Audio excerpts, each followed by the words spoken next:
Hello everyone, কেমন আছো তোমরা সবাই? আজকে যাচ্ছি কিন্তু আমরা শিবের মাথায় জল ঢালতে। আর কে তোমরা কি করলে শিবরাত্রিতে অবশ্যই কমেন্ট করে জানিও। এই যে দেখো আমরা ৩ জনে মিলে রওনা দিয়ে দিয়েছি। যাবো হলো শিবডাঙ্গি শিব মন্দিরে, সেই জন্য। কেমন লাগছে আমাকে জানিও। ভীষণ সিম্পলভাবে সেজেছি। এই যে টোটো থেকে নেমে পড়েছি, এখন হাঁটা দিচ্ছি। আর এসে নিয়ে দেখি এই লম্বা লাইন দেখে তো আমার পুরো মাথায় ঘুরে গেছে। দেখো মুখের হাসি কোথায় উড়ে গেছে।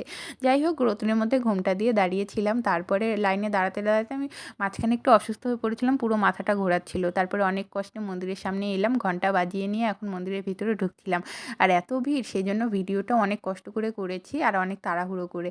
আর দেখো কত তাড়াহুড়ো করে শিব ঠাকুরের মাথায় জলটা ঢাললাম। তারপরে জল ঢালা কমপ্লিট করে এখন বাইরে এসে একটু বসেছিলাম, কারণ খুব খারাপ লাগছিল। তারপরে একটু আখের রস খেয়ে নিলাম।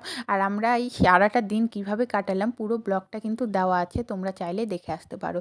তারপরে আমি একটু আইসক্রিম খেয়ে নিলাম, কারণ পুরো একদম গলা শুকিয়ে গেছিলো। তো চলো, আজকের মিনি ব্লগটা এই পর্যন্তই ছিল। দেখা হবে এবার নতুন কোনো ভিডিও।